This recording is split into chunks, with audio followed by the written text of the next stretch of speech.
Hello नमस्कार दोस्तों। आज हम इंडियन नेशनल मूवमेंट का पार्ट 11 पढ़ेंगे, जिसमें हम लाहौर अधिवेशन तथा सविनय अवज्ञा आंदोलन के बारे में जानेंगे। तो चलिए शुरू करते हैं। तो लाहौर अधिवेशन हुआ था, ये वर्ष 1929 में हुआ था तथा ये कांग्रेस की तरफ से बुलाया गया 45वां अधिवेशन था। तो जो इसकी दिनांक है वो आपको याद रखनी है, 31 दिसंबर 1929 को ये अधिवेशन हुआ था तथा इसकी अध्यक्षता जो की थी वो जवाहरलाल नेहरू जी ने की थी। इस अधिवेशन की जो मुख्य बात थी वो ये थी कि इसमें पहली बार पूर्ण स्वराज्य का प्रस्ताव पारित किया गया था। जो इसकी पृष्ठभूमि निकल कर आती है, 31 दिसंबर 1929 को रावी नदी के तट पर जवाहरलाल नेहरू द्वारा तिरंगा झंडा फहराया गया था। तो यहाँ से जो क्वेश्चंस बनते हैं आपके लाहौर अधिवेशन की डेट को लेकर बनते हैं तथा इसकी अध्यक्षता जवाहरलाल नेहरू ने की थी और इसकी विशेषता कि पूर्ण स्वराज का प्रस्ताव लाहौर अधिवेशन में ही पारित किया गया था और रावी नदी के तट पर जवाहरलाल नेहरू द्वारा रात को मध्य रात्रि को तिरंगा झंडा फहराया गया था तथा 26 जनवरी 1930 को स्वतंत्रता दिवस मनाने का प्रस्ताव भी किया गया था। तो जो लाहौर अधिवेशन में जो इनकी मुख्य मांगे थी वो मुख्य मांगे कुछ इस प्रकार थी।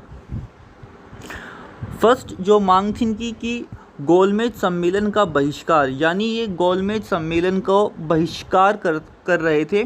गोलमेज जो आपका 1930, 31 और 32 में जो गोलमेज सम्मेलन हुए थे आपके, उसमें प्रथम गोलमेज सम्मेलन में कांग्रेस ने इसका पूर्ण रूप से विरोध किया था तथा पहले गोलमेज सम्मेलन में कांग्रेस शामिल नहीं हुई थी। तो प्रमुख मांग में इनका क्या था कि गोलमेज सम्मेलन का बहिष्कार करना है।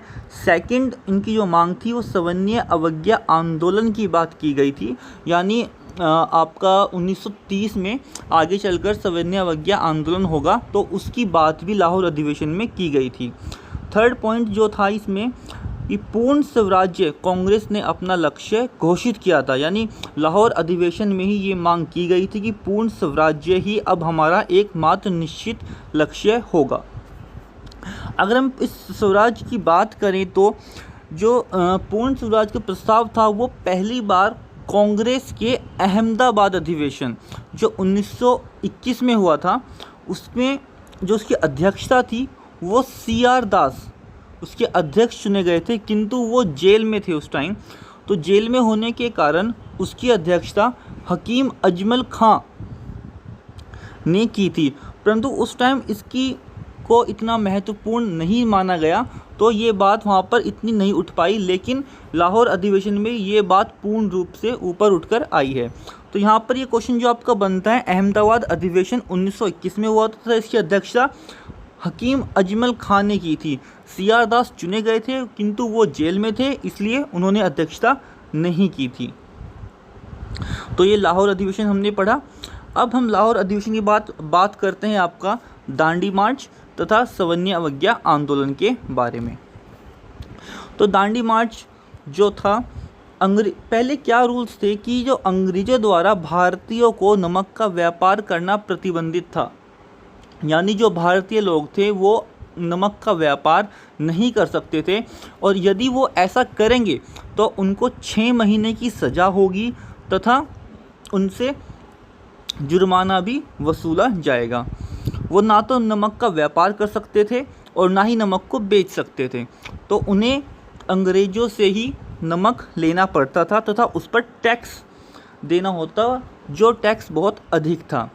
तो इससे गांधी जी बहुत आहत थे। उन्होंने कहा कि नमक एक क्या होता है, एक आपकी बहुत एसेंशियल चीज़ होती है जो सबको यूज़ में लानी होती है, और ये हमारा नमक है तो हम इसका व्यापार क्यों नहीं कर सकते तथा ये टैक्स फ्री होना चाहिए।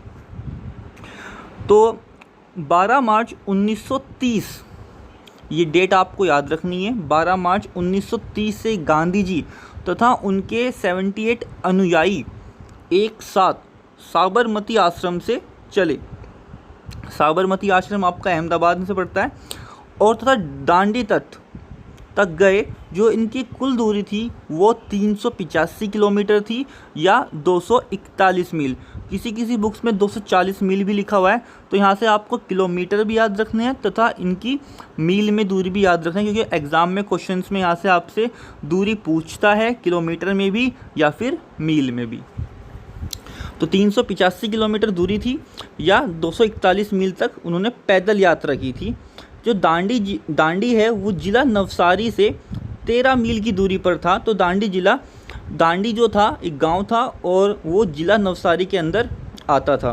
तो 12 मार्च को इन्होंने अपनी पैदल यात्रा स्टार्ट की तथा 6 अप्रैल 1930 को दांडी पहुंचकर नमक कानून तोड़ा।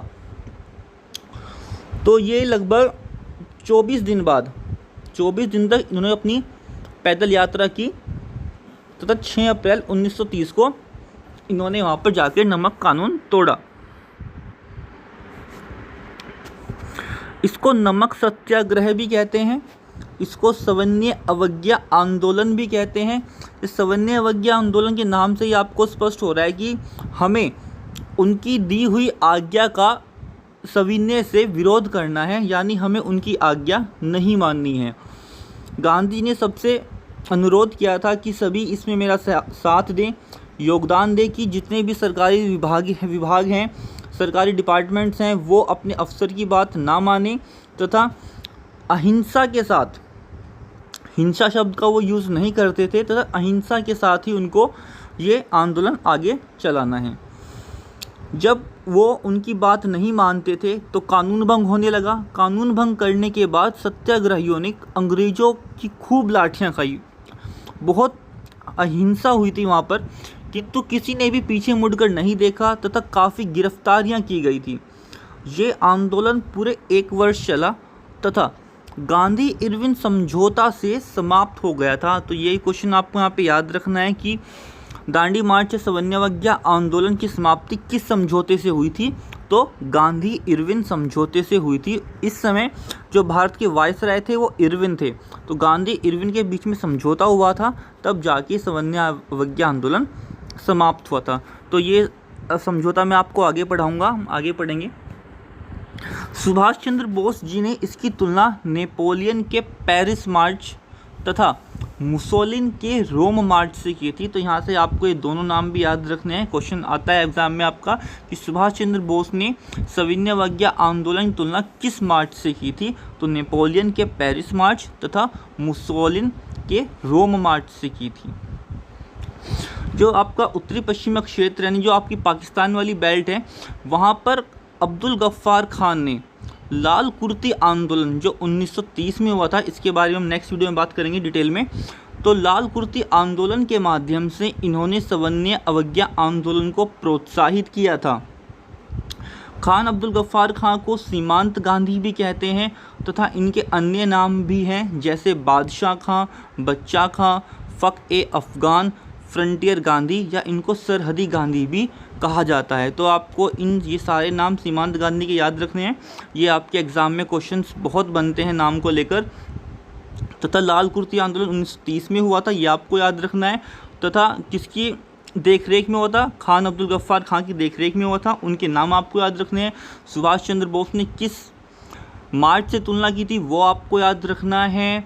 और ये किस डेट को हुआ था? 6 अप्रैल 1930 को दांडी मार्च पहुंचकर नमक कानून तोड़ा गया था। यात्रा स्टार्ट हुई थी 12 अप्रैल से 6 अप्रैल तक चली तथा दांडी स्थान पर उन्होंने नमक सत्याग्रह किया था। तो ये सब आपको यहाँ से क्वेश्चंस याद रखने हैं।